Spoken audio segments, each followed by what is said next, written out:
ദക്ഷിണ അമേരിക്കൻ രാജ്യമായ ഗയാനയിലെത്തിയ പ്രധാനമന്ത്രി നരേന്ദ്രമോദിക്ക് അത്യുജ്വല സ്വീകരണം.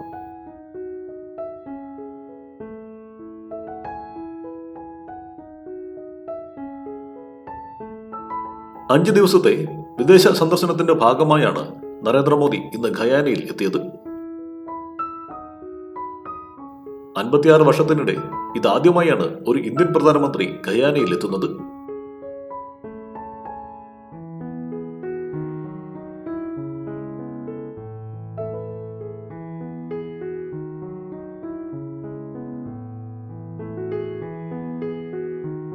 പ്രസിഡന്റ് മുഹമ്മദ് ഇർഫാൻ അലിയുടെ ക്ഷണപ്രകാരം എത്തിയ മോദിയെ സ്വീകരിക്കാൻ പ്രസിഡന്റും പ്രധാനമന്ത്രി മാർക്ക് ആൻലി ഫിലിപ്സിനുമൊപ്പം 1 ഡസനിലധികം ക്യാബിനറ്റ് മന്ത്രിമാരും വിമാനത്താവളത്തിൽ നേരിട്ടെത്തി.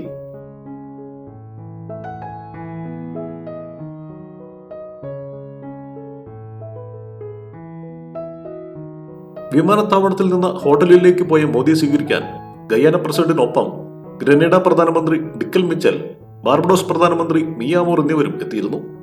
ഗയാനയും ബാർബഡോസും തങ്ങളുടെ പരമോന്നത പുരസ്കാരങ്ങൾ പ്രധാനമന്ത്രി നരേന്ദ്രമോദിക്ക് സമ്മാനിക്കുമെന്ന് പ്രഖ്യാപിച്ചിട്ടുണ്ട്.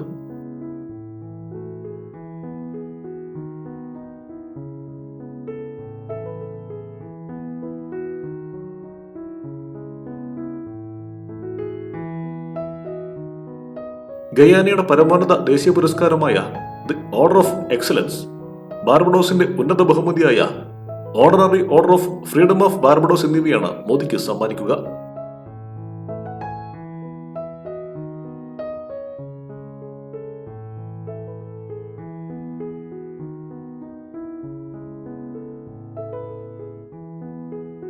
ഏതാനും ദിവസം മുൻപാണ് ഡൊമിനിക്കയും തങ്ങളുടെ പരമോന്നത പുരസ്കാരമായ ഡൊമിനിക്ക അവാർഡ് ഓഫ് ഓണർ നരേന്ദ്രമോദിക്ക് സമ്മാനിക്കുമെന്ന് പ്രഖ്യാപിച്ചത്.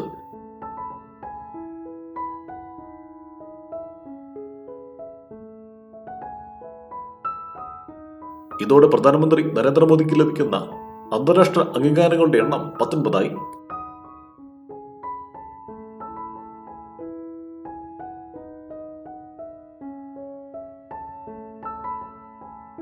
ഗയാനയിലെ ഇന്ത്യൻ സമൂഹവും പ്രധാനമന്ത്രിക്ക് വർണ്ണാഭമായ സ്വീകരണം ഒരുക്കിയിരുന്നു.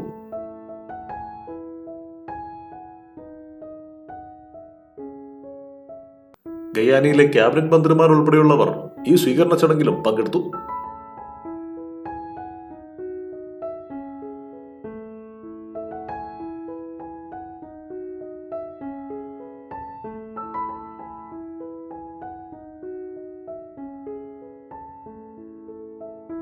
ഇന്ത്യയും ഗയാനയും തമ്മിലുള്ള സൗഹൃദത്തിന്റെ അടയാളമായി ജോർജ് ടൗൺ മേയർ പ്രധാനമന്ത്രിക്ക് പ്രതീകാത്മകമായി ജോർജ് ടൗൺ നഗരത്തിന്റെ താക്കോൽ കൈമാറി.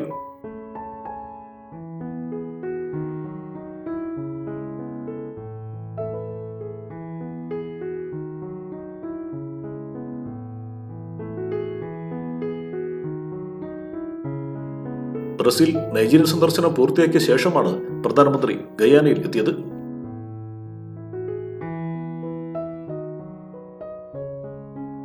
രണ്ടാമത്തെ ഇന്ത്യ കാരിക്കോം മീറ്റിംഗിലും പ്രധാനമന്ത്രി മോദി അധ്യക്ഷനാകും.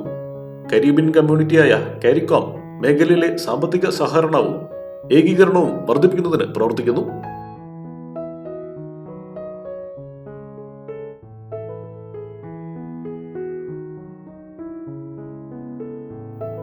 രാജ്യങ്ങളുണ്ട് ഇതിൽ. അതിൽ 15 അംഗരാജ്യങ്ങളും 6 അസോസിയേറ്റ് അംഗങ്ങളുമാണ്.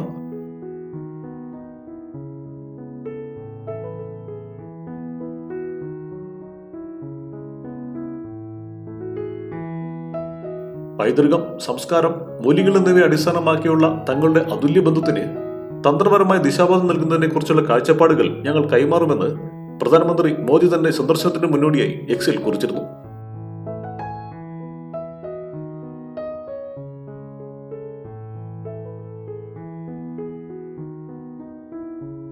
ഇന്ത്യയും ഗയാനയും തമ്മിലുള്ള ബന്ധം ശക്തിപ്പെടുത്താനും പ്രാദേശിക പങ്കാളിത്തം പര്യവേക്ഷണം ചെയ്യാനും സന്ദർശനം ലക്ഷ്യമിടുന്നു.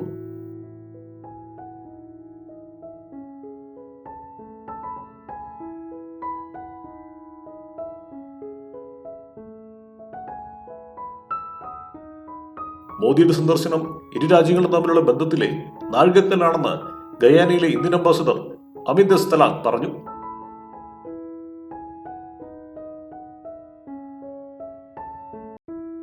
56 വർഷത്തിനു ശേഷം ഈ സന്ദർശനം കാലക്രമേണ വളർന്നുവരുന്ന ശക്തമായ സൗഹൃദത്തെയും സഹകരണത്തെയും പ്രതിനിധീകരിക്കുന്നുവെന്നും അദ്ദേഹം കൂട്ടിച്ചേർത്തു.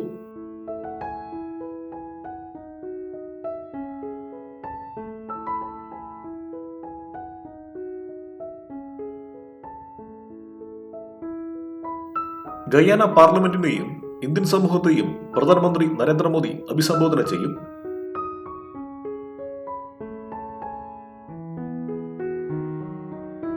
ഉച്ചകോടിക്കിടെ ഡൊമിനിക്കയുടെ പരമോന്നത സിവിലിയൻ പുരസ്കാരം പ്രസിഡന്റ് സിൽവാനി ബട്ടൺ മോദിക്ക് സമ്മാനിക്കും.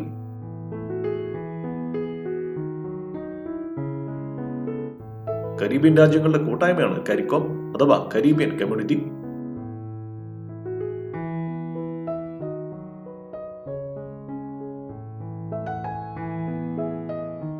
അതേസമയം G20 നരേന്ദ്രമോദിയുടെ നേട്ടങ്ങൾ ഇവയാണ്: സാങ്കേതികവിദ്യ, ഗ്രീൻ എനർജി, സുരക്ഷ, വ്യാപാരം തുടങ്ങിയ വിവിധ വിഷയങ്ങളിൽ G20 നേതാക്കളുമായി മോദി ഉഭയകക്ഷി ചർച്ചകൾ നടത്തി.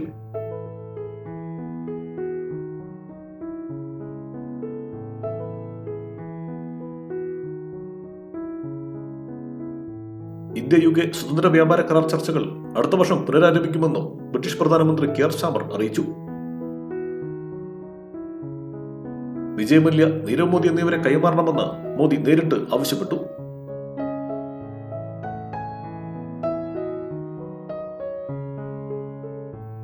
ബെൽഫാസ്റ്റിലും മാഞ്ചസ്റ്ററിലും പുതിയ കോൺസുലേറ്റുകൾ ഇന്ത്യ തുറക്കും. ബഹിരാകാശം, ആർട്ടിഫിഷ്യൽ ഇന്റലിജൻസ് തുടങ്ങിയ മേഖലകളിലെ ബന്ധം ശക്തമാക്കാൻ ഫ്രഞ്ച് പ്രസിഡന്റ് ഇമ്മാനുവൽ മാക്രോണുമായി പ്രധാനമന്ത്രി ധാരണയിലെത്തി.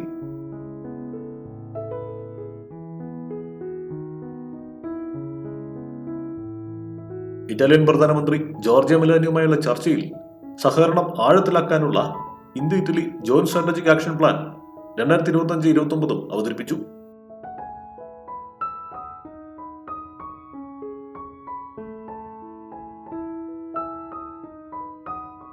പോർച്ചുഗീസ് പ്രധാനമന്ത്രി ലൂയിസ് മോണ്ടെനെഗ്രോ, നോർവേ പ്രധാനമന്ത്രി Jonas Gahr Store, Indonesian president Prabowo Subianto, Brazilian president Luiz Inacio Lula da Silva എന്നിവരുമായും പ്രധാനമന്ത്രി ഉഭയകക്ഷി ചർച്ചകൾ നടത്തി.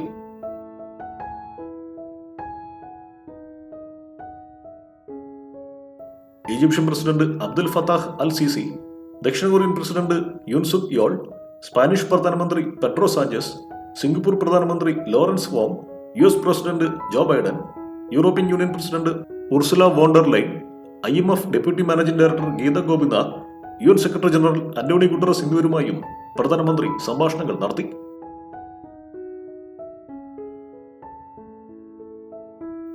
News desk, one nation media.